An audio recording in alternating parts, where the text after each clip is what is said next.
আসসালামু আলাইকুম viewers, welcome to mother cooking channel.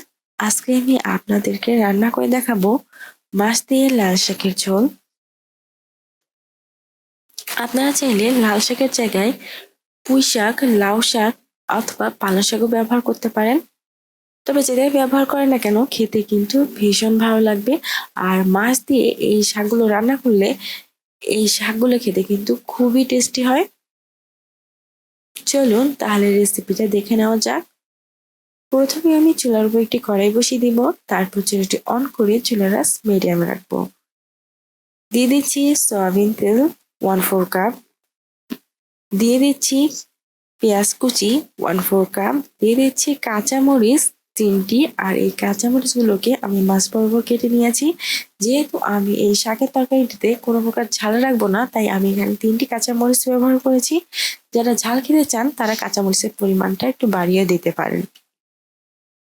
এখন আমি এই পেঁয়াজ আর কাঁচামরিচগুলোকে খুবই ভালোভাবে ফ্রাই করে নিব। আমি বেশ কিছুক্ষণ সময় ধরে এই পেঁয়াজ আর কাঁচামরিচগুলোকে ফ্রাই করে নিয়েছি। আর এ সময় পেঁয়াজের মধ্যে হালকা ব্রাউন কালার চলে এসেছে। এখন আমি এর মধ্যে দিয়ে দেব জিরা বাটা 1/2 টেবিল চামচ, আদা বাটা 1/2 টেবিল চামচ, রসুন বাটা 1/2 টেবিল চামচ। এখন আমি আদা রসুনের কাঁচা গন্ধ চলে যাওয়া পর্যন্ত এগুলোকে খুবই ভালোভাবে ফ্রাই করে নিব। আমি চুলার আঁচটা কমিয়ে বেশ কিছুক্ষণ সময় ধরে এই আদা ও রসুনের বাটাগুলোকে খুবই ভালোভাবে ফ্রাই করে নিয়েছি। আর এই সময় আদা ও রসুনের কাঁচা গন্ধ প্রায় চলে গিয়েছে। এখন আমি এর মধ্যে দিয়ে দিব হলুদের গুঁড়া 1 চা চামচ, মরিচের গুঁড়া 1 চা চামচ, লবণ পরিমাণ মতো। এখন আমি চুলার লো আছে এগুলোকে খুব ভালোভাবে নাড়িয়ে দিয়ে দিচ্ছি পানি 1/2 কাপ। আর এই 1/2 কাপ পানিতে আমি এই মশলাগুলোকে খুব ভালোভাবে নাড়িয়ে দিব। তারপর দিয়ে দিচ্ছি নলা মাছ। আর এই নলা মাছগুলোকে আমি খুবই ভালোভাবে কেটে বেছে ধুয়ে নিয়েছি। আর এখানে আমি গোটা নলা মাছ ব্যবহার করছি। আর নলা মাছগুলোকে ছোট ছোট করে কেটে নিইনি, কারণ ছোট করে কাটলে নলা মাছগুলো ভেঙে যাবে, তখন কিন্তু তরকারিটা খেতে কাটা লাগবে। তাই আমি এই নলা মাছগুলোকে গোটা রেখেছি। এখন আমি এই মাছগুলোকে খুবই ভালোভাবে নাড়িয়ে দিব। আমি বেশ কিছুক্ষণ সময় এই নলা মাছগুলোকে রান্না করে নিব। আর এই সময় এই মাছগুলো প্রায় 90% মতো কুক হয়ে গেছে।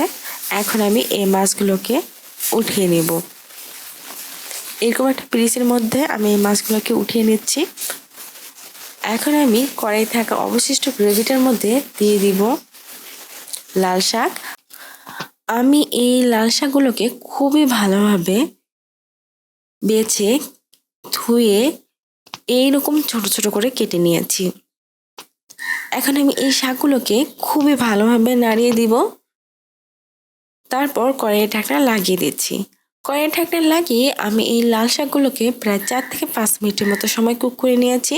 এখন আমি কড়াইয়ের ঢাকনা খুলে দেখাচ্ছি। দেখুন, এই সময় লাল শাক থেকে অনেকটা পানি বের হয়েছে। এখন আমি এই শাকগুলোকে খুব ভালোভাবে নাড়িয়ে দিচ্ছি। তারপর দিয়ে দিচ্ছি পানি 1 কাপ। আমি যেহেতু এই শাক ঝোল করে রান্না করব, তাই এখানে আমি প্রায় 1 কাপের মতো পানি দিয়েছি। আপনারা যদি ঝোলের পরিমাণটা কম খেতে চান তাহলে কিন্তু পানির পরিমাণটা কম দিতে পারেন। তারপর আমি শাকটাকে খুব ভালোভাবে নাড়িয়ে দিয়ে দিচ্ছি মাছ। আমি ভুনা করা নলা মাছগুলোকে এর উপর দিয়ে দিচ্ছি। তারপর আমি কড়াইয়ের ঢাকনা লাগিয়ে আরও প্রায় 7 থেকে 8 মিনিটের মতো সময় এই তরকারিটাকে খুব ভালোভাবে কুক করে নেব। এই সময় এই তরকারিটা খুবই ভালোভাবে কুক হয়ে গেছে। এখন আমি এর মধ্যে দিয়ে দিব ধনিয়া পাতা কুচি। চারদিক থেকে এভাবে ছড়িয়ে ছিটিয়ে দিচ্ছি। তারপর আমি কড়াইয়ের ঢাকনা লাগিয়ে চুলাটা অফ করে দিব। তৈরি হয়ে গেছে খুবই মজাদার লাল শাকের ঝোল রান্না। প্রিয় দর্শক, এই ছিল আমাদের আজকের রেসিপি। মাদার কুকিং চ্যানেলের আরও এক্সাইটিং রেসিপি নিয়ে আপনাদের সামনে আবার উপস্থিত হব। ভিউয়ার্স, আপনাদের সকলকে অনেক অনেক ধন্যবাদ জানাচ্ছি পুরোটা সময় আমাদের সাথে থাকার জন্য। আমি উইশ করব আপনারা সবাই ভালো থাকবেন, সুস্থ থাকবেন এবং মাদার কুকিং চ্যানেলের সাথে থাকবেন। এই চ্যানেলে নতুন হয়ে থাকলে চ্যানেলটি সাবস্ক্রাইব করুন এবং ভালো লাগলে লাইক, কমেন্ট ও শেয়ার করুন। ধন্যবাদ।